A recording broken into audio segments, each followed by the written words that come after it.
بسم اللہ الرحمن الرحیم نحمدہ ونصلی علی رسول الکریم 1991 میں اللہ نے حضرت سے جوڑا. 1992 میں حضرت والا سے کسی نے عرض کیا کہ فیروز نام تو نہیں رکھنا چاہیے کیونکہ فیروز نام کے غلام نے حضرت عمر رضی اللہ تعالیٰ کو شہید کیا تھا. ایسے نام جسے پرویز نام رکھنا منع ہے, اس نے حضور صلی اللہ علیہ وسلم کے جو خط مبارک کو چاک کر دیا تھا. اس طرح فیروز نام بھی نہیں رکھنا چاہیے. حضرت نے فرمایا جلالین شریف لے آؤ. جلالین شریف لائی گئی, صفحہ نمبر 6 یا 7. حضرت نے فرمایا دیکھو اس میں کیا لکھا ہوا ہے. ایک صحابی تھے, ان کا نام تھا حضرت فیروز دہلمی رضی اللہ تعالیٰ عنہ, اور جھوٹے نبی کی گردن اڑائی تھی, اسود انسی کی گردن اڑائی تھی, اور حضور صلی اللہ علیہ وسلم کا وہ آخری وقت تھا آسمان پر جانے کا, اور حضور صلی اللہ علیہ وسلم مسکرانے لگے. حضرت مولانا یوسف رجانی صاحب شہید رحمۃ اللہ علیہ کتاب ہے عہد نبوت ماہ ببا یا سال بسال ایسے کتاب کا نام ہے. اس کی بھی میں نے فوٹو سیٹ اپنے پاس رکھ لی ہے تاکہ ہمارے بعض دوست ہیں ان کا نام بھی فیروز ہے, پریشان رہتے ہیں. جب میں کوئی نام بدلنے کی ضرورت نہیں, کبھی کبھی بتا بھی دیا کرو تاکہ کسی کو غلط فہمی نہ ہو. تو حضور صلی اللہ علیہ وسلم نے ان کو بھیجا تھا, اور پھر حضور صلی اللہ علیہ وسلم مسکرائے, آخری وقت تھا. صحابہ رضوان اللہ علیہ مجمعین نے عرض کیا آپ خوش ہو رہے ہیں, کیا بات ہے؟ فرمایا مجھے وحی کے ذریعے اطلاع دی گئی کہ فیروز دہلمی نے جھوٹے نبوت کا دعویٰ کرنے والی گردن کاٹ دی. پھر فرمایا 2 دفعہ فرمایا فاز فیروز, فاز فیروز, فیروز کامیاب ہو گیا. اس لیے نام رکھنے میں نو پرابلم.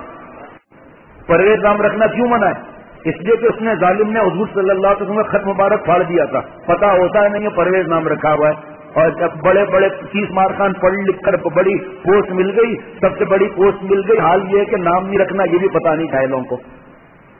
یہ حال ہے. پیر بخش, ارے ظالم اللہ نے بخشا یا تمہارا نام پیر بخش ہے, خدا کے واسطے بدل دے. کلندر بخش, خدا کے واسطے نام بدل. بڑھایا پیر بخش, پیر بخش کا بخشے گا, اللہ نے بخشا پیر بخش بخشے گا. اور ان سے پھر بخشش لینے جانا, پھر نعوذ باللہ قیامت کے دن نام رکھ لیا, پوچھتے ہیں نہیں. بس ایک آدمی نے تعویذ دینے آئے, بچی بہت کمزور ہے, بالکل تنکا, پھوک سے اڑ جائے. تو میں نے تعویذ بنانے کی نام پوچھا, نام کیا؟ نمل بولتے ہیں, نمل کیا ہے قرآن پاک میں؟ نمل نا, نمل. تو آپ کو اس کا مطلب پتا ہے؟ کانسنا کو نام بتایا تو قرآن پاک کھولا, نمل لکھا تھا, رکھ لیا. نام مطلب پتا ہے میرے من نے؟ نہیں. میں نے کہا مطلب چونٹی, تو چونٹی بن گئی آپ کی بیٹی, نام بدلو. چونٹی کوئی نام ہے, نام بدل دیا اور ماشاءاللہ بدل بڑھ گیا. بھائی نام کا اثر پڑتا ہے نا, 7 نام رکھو, دیکھو اثر پڑتا ہے نہیں پڑتا. حذیفہ نام رکھو, محمد نام رکھو, کوئی منع نہیں ہے. احمد نام رکھو, محمد احمد نام رکھو, نام کا اثر آتا ہے. اب وہ الگ بات ہے کہ آپ نے بچپن سے ہی بچے کو گناہوں کے لائن پہ لگا دیا, وہ پھر الگ بات ہے. نام محمد احمد, اور کام جو ہے اللہ معاف فرمائے کیسے گھٹیا کام سکھا دیا بچپن سے بیٹے اور بیٹیوں کو. آج کل بس ماڈرن نام چاہیے, بس قرآن پاک کھولا, جو لکھا ہوا نام رکھ دیا جناب. ایسے تھوڑی ماڈرن نام چلتے ہیں کوئی. بس ان ناموں کی جو برکت ہے وہ 1400 برس گزر گئے.